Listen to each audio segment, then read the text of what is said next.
recurrente. Entonces, damas y caballeros, se define, tenemos que remitirnos a esto como base, cómo tener 2 o más episodios de infecciones del tracto urinario en un periodo de 6 meses o más de 3 de estos episodios en un año. La forma más común, la cistitis aguda, la infección del tracto urinario no complicada, mal llamada por algunas damas y no tan damas como estoy inflamada, ¿no? Cuando se refieren pues a la aparición de sintomatología urinaria baja y en la gran mayoría de los casos en relación con la actividad sexual. No por gusto pues se describe en los antiguos textos de semiología la cistitis de la luna de miel. Ahora, muchas de estas situaciones pueden llevar a reinfección, a recaídas que pueden producirse también por el mismo microorganismo causante, y esto es un foco persistente, pues que a su vez entonces genera, insisto, las recaídas de las infecciones urinarias. Esta cistitis no complicada, entonces, estamos hablando de cuadros agudos, pero que pueden ser recurrentes. Estamos hablando del escenario menos complicado, las mujeres jóvenes, premenopáusicas, no gestantes, en quienes no se ha evidenciado una anomalía anatómica o alguna comorbilidad relevante del tracto urinario, no hay un cuadro obstructivo, no hay un problema anatómico de fondo, ¿no?, que pueda condicionar la aparición de infecciones urinarias, ¿no? Entonces, si no tenemos anormalidades anatómicas y funcionales, si no tenemos disfunción renal y no hay alguna otra comorbilidad, estamos hablando pues de infecciones no complicadas del tracto urinario. Ahora, dentro de este grupo, es cierto que las mujeres son las pacientes que más frecuente vamos a ver en la práctica. Sin embargo, hay diferentes grupos de personas en las cuales tenemos que hacer los procedimientos para el diagnóstico, ¿no? Otro escenario lo constituyen las gestantes saludables sin comorbilidades relevantes. Una gestante diabética es muy diferente de una gestante sin diabetes. Las mujeres posmenopáusicas saludables, los varones saludables, ¿no? Pacientes con diabetes que están controlados y con un buen control de la glicemia, ¿no? Entonces, eso también, aunque a veces algunos autores señalan que eso es más la excepción que la regla. Entonces, ya hemos mencionado un poquito hasta la saciedad de este tema, pues, de la definición de la infección urinaria, de la cistitis simple, infección urinaria baja, o como quiera llamarse. Pero, ¿qué hay pues con la famosa recurrencia? Un estudio que es antiguo, es cierto, pero es probablemente una de las mejores descripciones al respecto del trabajo de Foxman, donde señala pues que en una población de más de 300 universitarios, jóvenes universitarias, mujeres jóvenes sanas, adultas jóvenes sanas, tienen por lo menos una recurrencia de la infección urinaria demostrada con un cultivo dentro de pocos meses del episodio inicial, y cerca del 3% hacen una segunda recurrencia. Entonces, ya estamos hablando de una cosa que está tomando forma. La infección causada por E. coli, sabemos que el Escherichia coli es el causante más frecuente de las infecciones del tracto urinario, y si la primera infección es causada por la E. coli, entonces es más probable que haya un segundo episodio causado por el mismo microorganismo. Otro estudio finlandés, mujeres saludables, un rango más amplio de edad, 17 a 82 años, cerca de la mitad hacen recurrencia a un año, ¿no? Y bueno, si va subiendo la edad, la frecuencia de la cistitis va a ser cada vez mayor.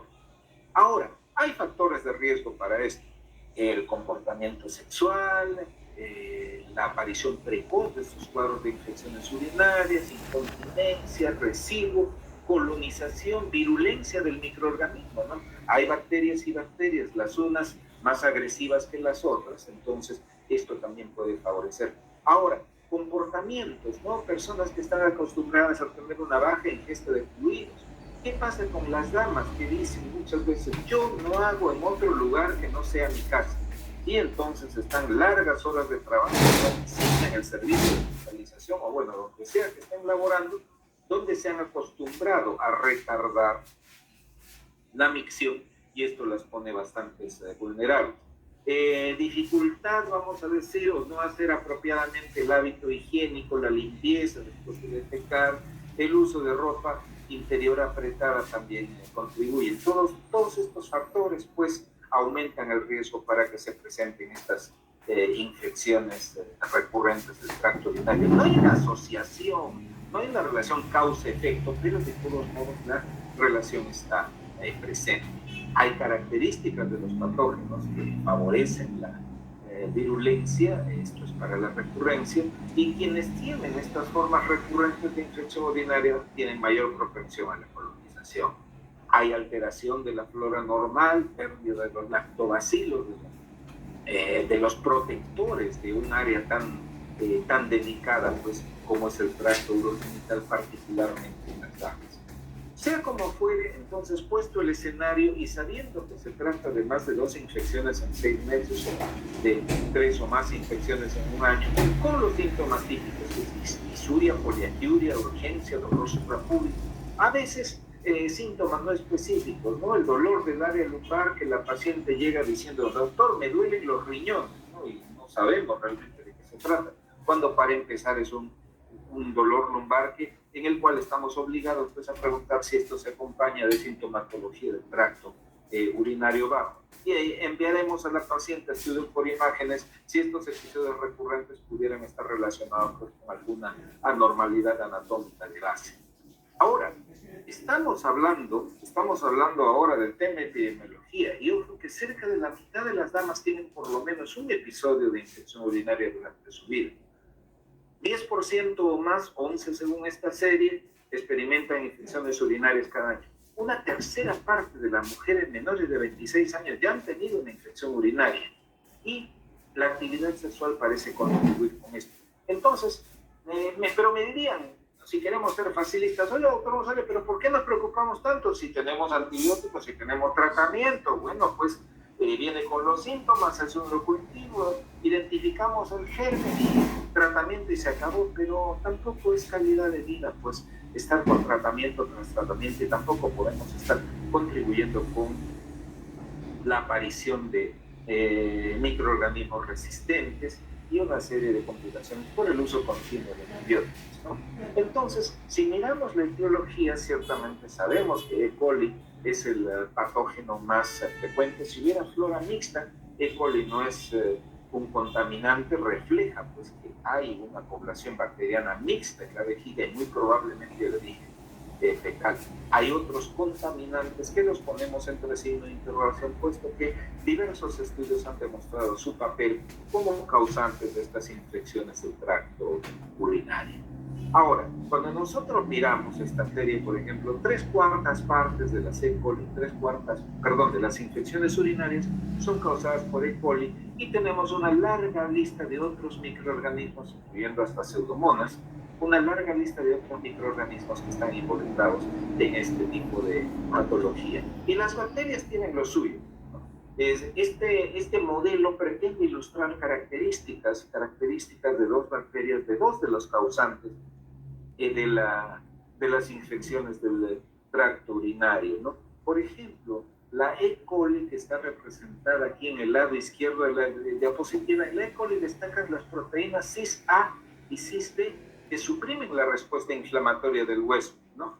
Y por otro lado, este modelo de Proteus tiene a la ureasa, que tiene un papel en la formación de los cálculos urinarios y los cálculos que forman pues un círculo vicioso desde el punto de vista de la perpetuación de estas infecciones urinarias. Entonces, el papel de las bacterias no solamente es invadir, sino producir una serie de factores que van a afectar la respuesta del huésped, en el caso de cis-A y cis-B de la E. coli, o en todo caso generar las condiciones para que estas infecciones urinarias se conviertan en un círculo vicioso. Ureasa, formación de cálculos, tal como sucede con Proteus. Sin embargo, hay líneas de defensa, ¿no? Hay una barrera física de la mucosa, la acidez de la zona, un buen vaciamiento vesical regular y que sea completo. Hay los patrones moleculares asociados con los patógenos o PAMPs, por sus siglas en inglés.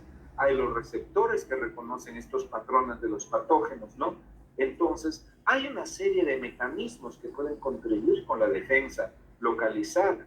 La inmunidad adaptativa, que tiene que ver, pues, con la activación de los linfocitos, tanto T como B, los B de memoria, que van a actuar o interactuar con células plasmáticas, y el mecanismo de opsonización, que consiste en rodear pues, a estos microorganismos con anticuerpos y que luego estos sean destruidos. Entonces el sistema de defensas también tiene lo suyo.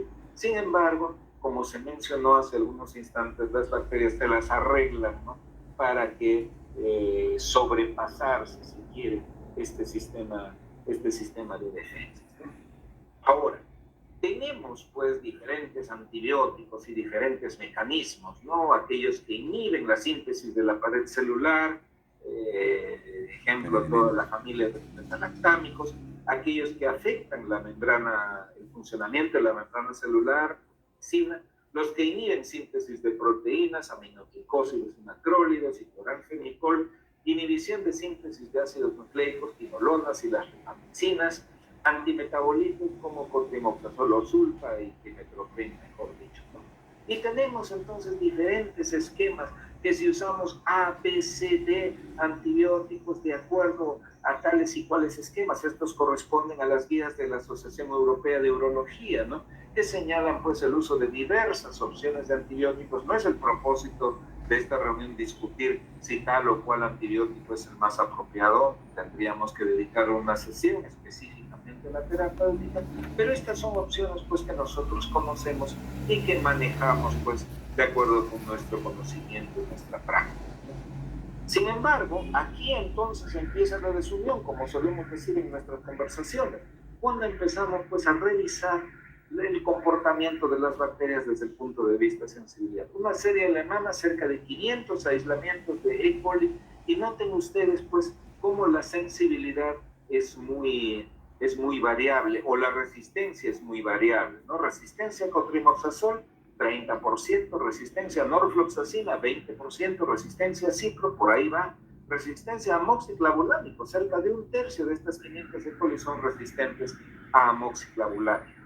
Y así hay serie tras serie.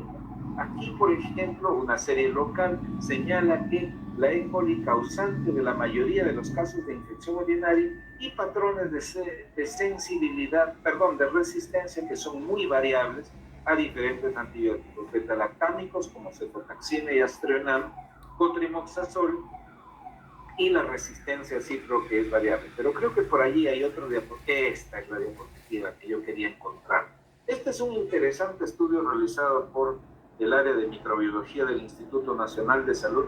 Fíjense ustedes, estas son E. coli recuperadas de hospitales, de cultivos en hospitales. Y lo que me gusta de esta investigación es la enorme cifra de bacterias que han sido evaluadas, ¿no? Del orden de los miles. Aquí nomás que se quedaron cortos con la norfloxacina, pero estamos hablando de 2.000, 3.000 aislamientos, ¿no?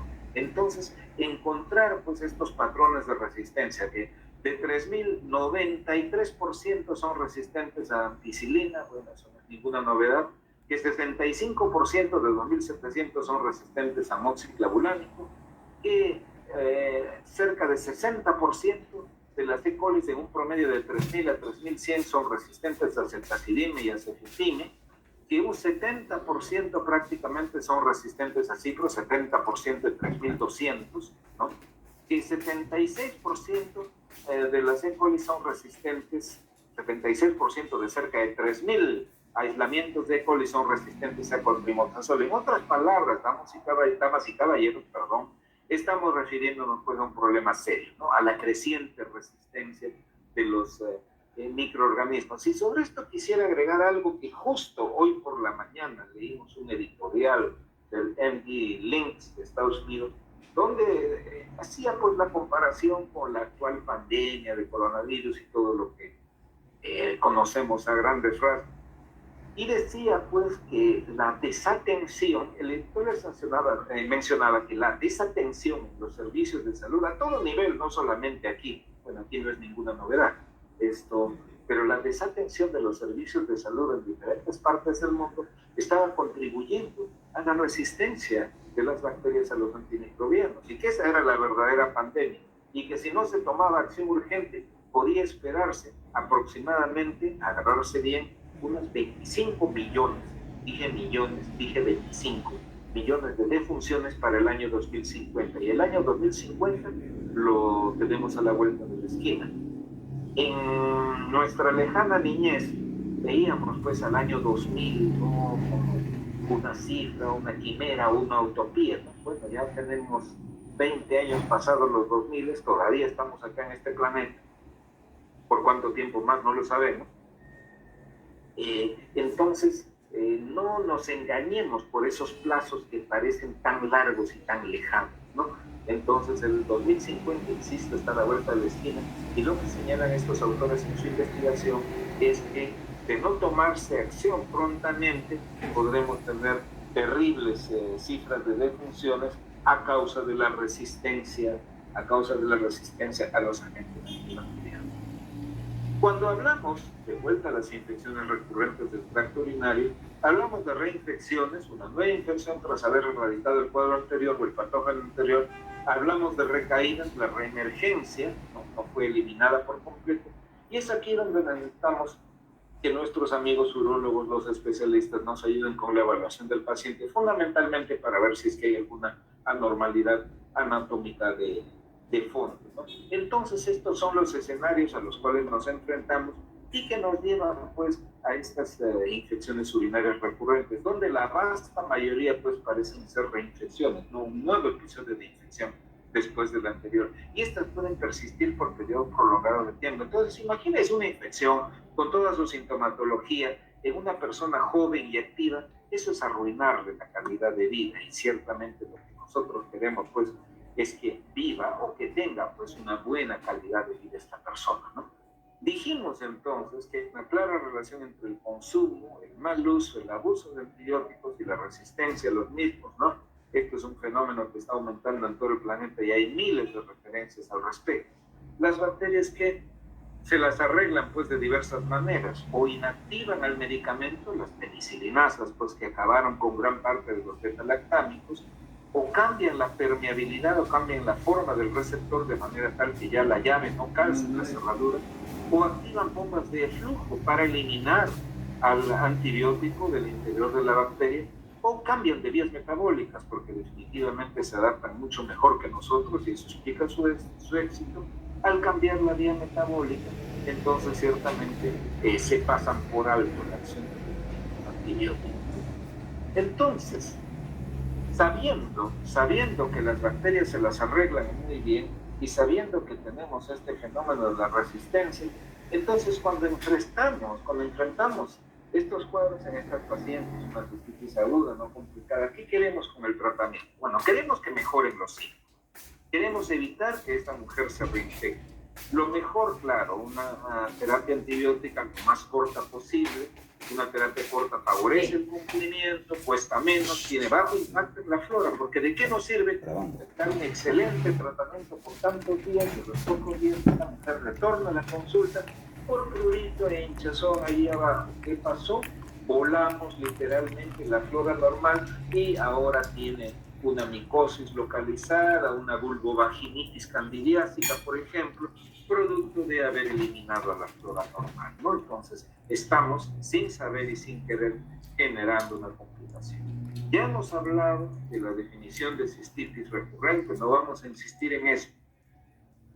Pero el punto está en que no debiéramos, pues, permitir las recurrencias, no debiéramos permitir entonces que estos episodios se repitan en una y otra vez. No basta, pues, contratar, no es tomar esta decisión tan alegremente, bueno, es una cistitis, su antibiótico, y a los 2 meses regresa, y otra vez, ¿no? Entonces, tenemos que eliminar este escenario de las recurrencias, ¿no?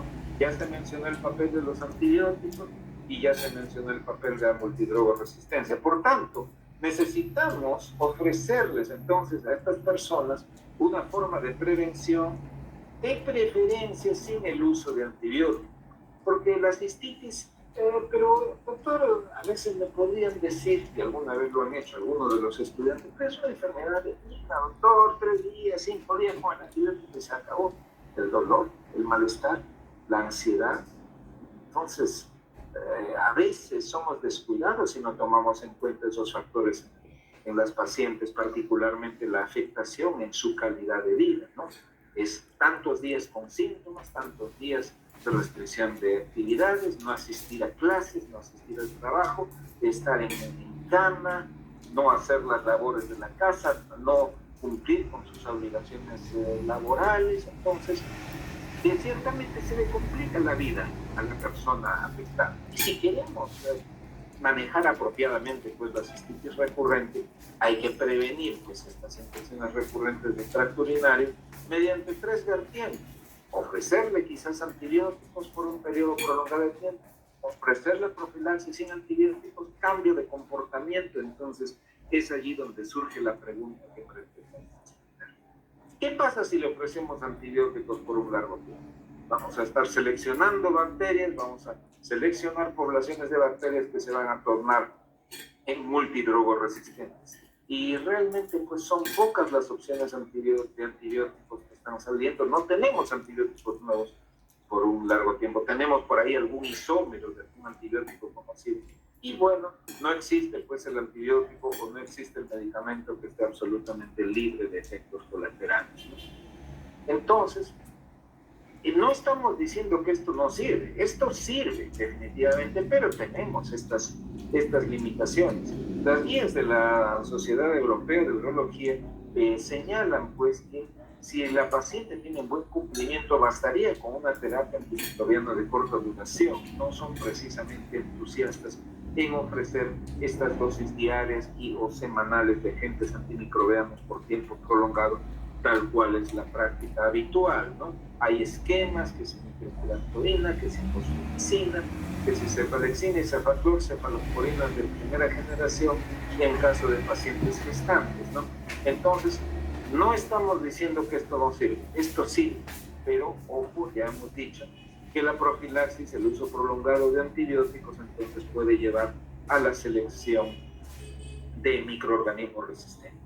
El uso de estrógenos, ¿qué nos dicen los ginecólogos al respecto? Los ginecólogos nos dicen pues que si nosotros mejoramos el MET, en este caso pues el tracto genitourinario, específicamente la vagina y el área periuretra, entonces el uso de estriol, por ejemplo, en esta investigación realizada en un grupo de 50 mujeres comparado contra 43 que recibieron placebo, entonces se reduce significativamente el número de pacientes que eliminan bacterias en la orina, 8 contra 27, y los episodios de bacteriuria se reducen 12 contra 111, y el número de infecciones urinarias por paciente y por año, esto es quizás lo más significativo y también se corrobora con la significancia estadística, 0.5 contra cerca de 6, o sea, más de 10 veces de reducción de infecciones del tracto urinario con el uso de un estrógeno tópico. Entonces, quizás el camino está por allí. El famoso cranberry, que tome cranberry, que las cápsulas de cranberry, que el jugo de cranberry, que comerse la fruta fresca. Bueno, lo personal creo que comerse la fruta es lo más agradable, seguido por el gluten. ¿Qué dice la evidencia científica? Que el arándano no redujo significativamente la ocurrencia de infecciones urinarias. Entonces, no va a ser ningún efecto desfavorable, pero no tiene pues el beneficio que se le atribuye en otras palabras.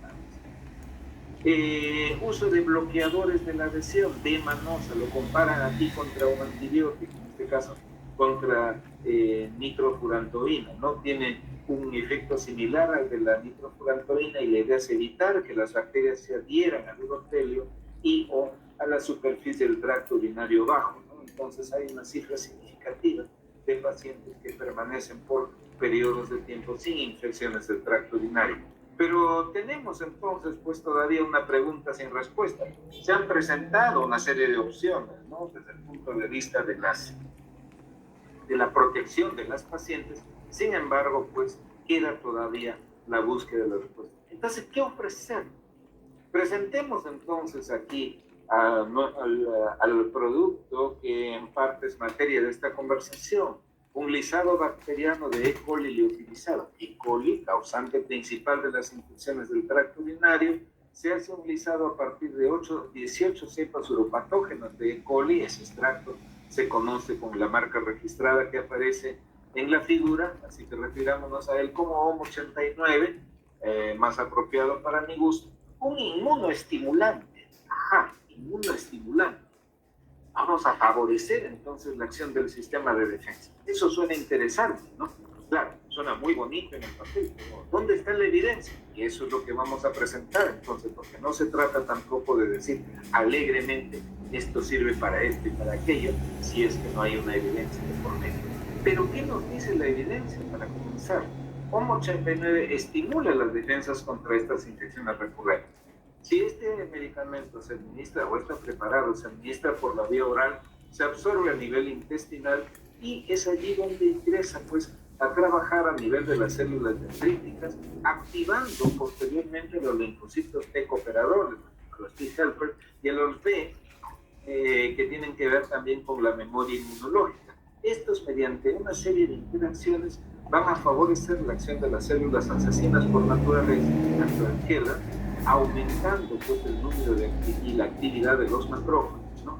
De manera tal que estamos con la presencia de este preparado bacteriano estimulando o encendiendo, si es que cabe el término, la acción del sistema inmune para que proteja pues contra estos bichos malos, contra las bacterias causantes de infecciones urinarias.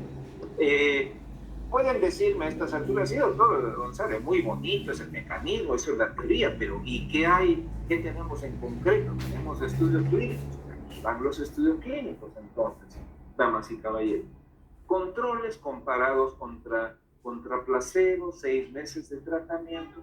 Entonces, ¿qué encuentran acá? El número de infecciones del tracto urinario se reduce a menos de la mitad cuando comparan con el uso de este HOM89 contra placebo. Y la diferencia alcanza significancia estadística P de 0.0026, con análisis de varianza apropiados y con 12 meses de seguimiento. Y este es un metaanálisis, esta es una recopilación de 5 estudios clínicos donde se evalúa pues la frecuencia de las infecciones del tracto urinario comparando a aquellas pacientes que reciben HOM89 contra aquellas que no lo reciben o que reciben placebo. Aún. Schulman, ¿qué dice? Plantea pues la inmunoterapia oral de las infecciones recurrentes del tracto urinario, un esquema de 3 meses de tratamiento con un placebo con un aspecto similar, 6 miligramos de este HOM89 una vez por día durante 3 meses, por 3 meses se les observa sin tratamiento, un número bastante apropiado de pacientes, 160, la mayoría son mujeres. ¿Y qué encuentran aquí? Nuevamente, el número de infecciones urinarias se reduce en casi un 50%. Y este efecto se mantiene, porque recuerden ustedes que estas pacientes o estos pacientes recibieron el tratamiento solo los primeros 3 meses. En el mes tercero al mes sexto se mantiene la diferencia y a lo largo de los 6 meses, cuando se hace el análisis, se mantiene esta diferencia de 2-1, comparando infecciones contra no infecciones del tracto urinario. Si no hay infecciones del tracto urinario, o si hay menos infecciones del tracto urinario, ciertamente va a haber menos motivo para tomar antibióticos. Quienes reciben placebo toman más antibióticos, quienes reciben HOM89 toman menos antibióticos porque su número de episodios de infecciones del tracto urinario es menor.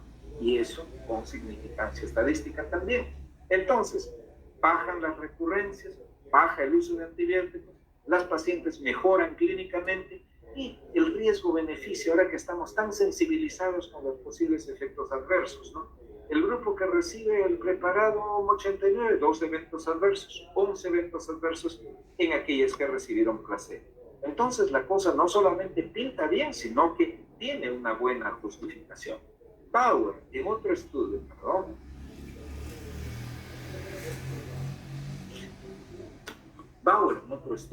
multicéntrico, a doble ciego, a largo plazo, en los cuales los 3 primeros meses reciben el tratamiento activo estos pacientes y luego en el 7º, 8º y 9º reciben el tratamiento activo los 10 primeros días de cada uno. Mujeres entre 18 y 65 años de edad, y lo que ellos quieren evaluar es la frecuencia de las infecciones urinarias, intensidad de los síntomas, frecuencia del uso de antibióticos. 453 pacientes. Estamos hablando entonces de una muestra significativa y que habían tenido infecciones recurrentes, con la definición de infecciones urinarias recurrentes como 3 o más episodios de infección a lo largo de un periodo de 12 meses. ¿Qué encuentran? Disminución significativa, menos 34%, con significancia estadística del número de infecciones urinarias en las usuarias de HOM89. Aún bien. Perfil de seguridad. eventos adversos, con un 89 y con placebo, no hay diferencia desde el punto de vista del número de pacientes con eventos adversos. No, eventos adversos serios, no hubo eventos adversos serios relacionados con el uso de HOMO 89. Entonces tenemos un perfil de seguridad comparable con el de placebo, lo cual también es bueno. Entonces aquí bajaron la frecuencia de las infecciones urinarias, no hubo recurrencias en poco más de la mitad de las pacientes, el número de antibióticos también se redujo significativamente y la tolerancia fue a 2. Kurt Naber, que es una autoridad, por decirlo menos, desde el punto de vista de la urología y de las infecciones del tracto urinario, hace un metaanálisis donde revisa 5 investigaciones en donde se evalúa a OM89. Todos los estudios cumpliendo con rigurosos criterios científicos, randomizados y controlados con placebo para comenzar, con el mismo número de infecciones del tracto urinario como criterio de valoración. Encuentra lo mismo que habían encontrado los otros autores. Aquí es una comparación de cerca de 500 pacientes en cada grupo, significativa reducción desde el punto de vista del número de infecciones del tracto urinario. Esto para comenzar, por acá. Más pacientes, o si queremos expresarlo de otra manera, más pacientes, y también con significancia estadística, están libres de infecciones urinarias. 2/3 partes contra cerca de la mitad. Entonces, esta diferencia es significativa en la comparación contra placebo. Ahora, sabemos que tanto mayor edad, tanto mayor el riesgo para estas infecciones urinarias. Sin embargo, cuando se hacen los análisis por subgrupo de edad, también se encuentra que estas pacientes que están expuestas a un mayor riesgo tienen un mayor beneficio con el uso de este producto OM89. Y esto también es importante y valioso. Entonces, ¿qué concluye el profesor Naber con su metaanálisis? Se reducen las infecciones del tracto urinario en un 36% en comparación con placebo, más de 1/3 de las pacientes. 2/3 partes de las pacientes quedan libres de recurrencias, esto es muy importante. Se reduce significativamente el uso de antibióticos, mejoran los síntomas. Qué bueno es tener a una persona que no se esté quejando pues de A, B, C, D síntomas, ¿no? Y el perfil, estamos hablando de seguridad, el perfil de efectos colaterales de OM89 es comparable con lo que se ha observado con placebo. Y hay diferentes esquemas, ¿no? La dosis habitual es 6 miligramos por día y hay los diversos regímenes de dosificación, ¿no? Siempre es más frecuente el uso de 90 días y aquí cada uno de los estudios mostró sus diferentes esquemas, ¿no? En las gestantes a diario hasta el momento del parto, por espacio de 90 días, un estudio que se realizó en niños donde también se demostró este beneficio, 6 miligramos por día, una cápsula por día durante 6 meses, otro estudio en niños y así sucesivamente. Quizás este trabajo de Hashim, ¿no? 90 días de tratamiento y pacientes particularmente vulnerables, ¿no? 70 pacientes